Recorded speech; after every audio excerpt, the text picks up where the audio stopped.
नमस्कार। राजकीय महाविद्यालय विद्यासर के यूट्यूब चैनल में आप सभी विद्यार्थियों का स्वागत है।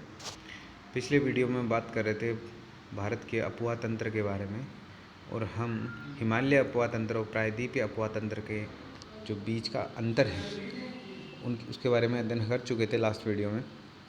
आज हम बात करेंगे प्रायद्वीपीय अपवाह तंत्र के बारे में। प्रायद्वीपीय अपवाह तंत्र की जो मुख्य नदियाँ हैं, जो मुख्य नदी घाटियाँ, उसके बारे में हम बात करेंगे। शुरुआत करते हैं महानदी से। महानदी छत्तीसगढ़ में दंडकारण्य पठार के उत्तरी पर्वतीय पदीय क्षेत्रों से निकलकर उड़ीसा से बहती हुई बंगाल की खाड़ी में अपना जल छोड़ती है। इसकी जो प्रमुख सहायक नदियां हैं उनमें हैं शिवनाथ, हसदो, मांड, इब, ओंग और तेल।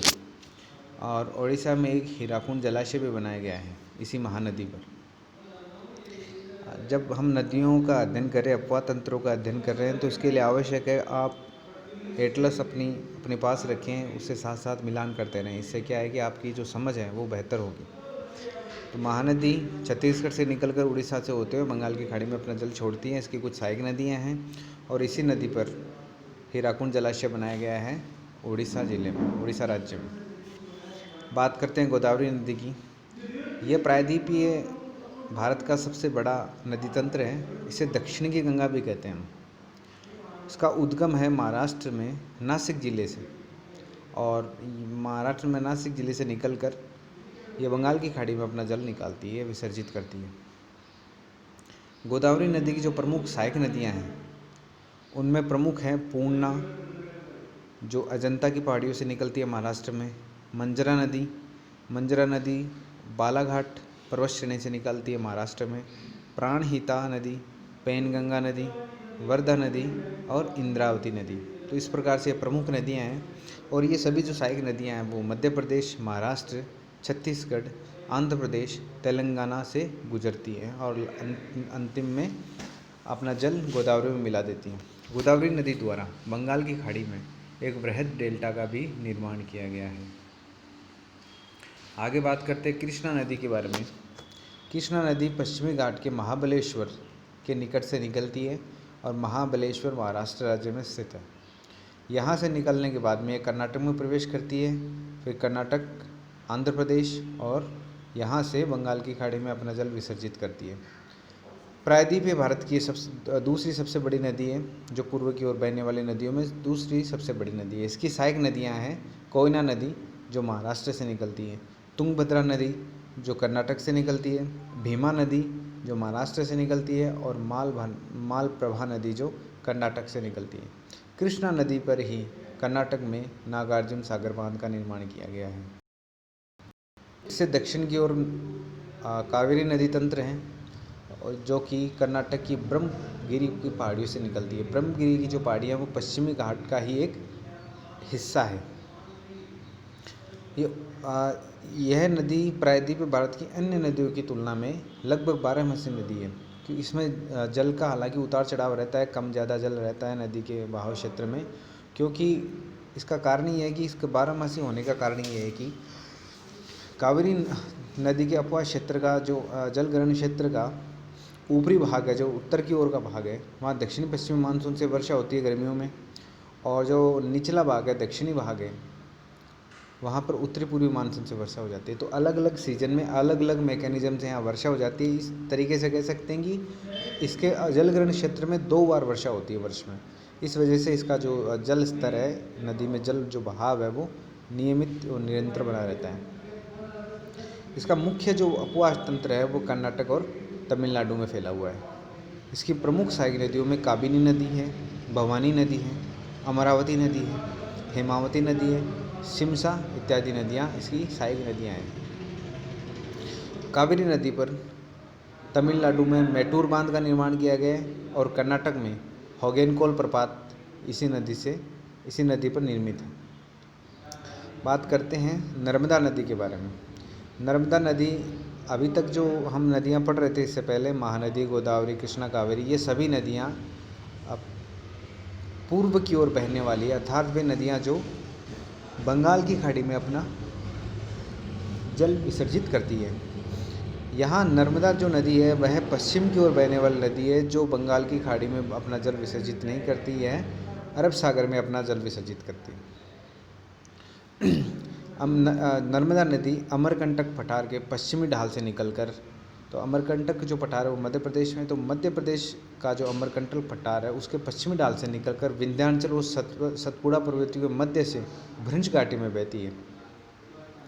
तो नर्मदा नदी निकलती है, इसका प्रमुख जो बहाव क्षेत्र है वो मध्य प्रदेश ही है। मध्य प्रदेश से गुजरात में प्रवेश करती है, गुजरात से अरब सागर में अपना जल विसर्जित करती है।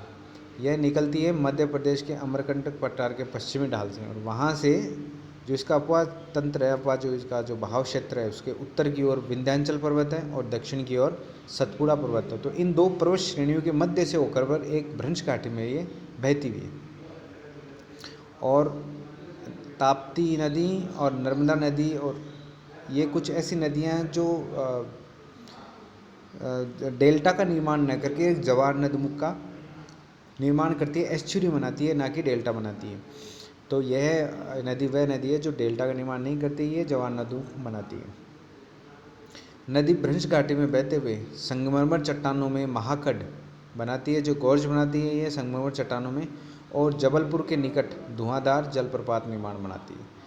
तो धुआंधार जलप्रपात कहाँ स्थित है? मध्य प्रदेश में जबलपुर के निकट। किस नदी पर स्थित है? नर्मदा नदी पर।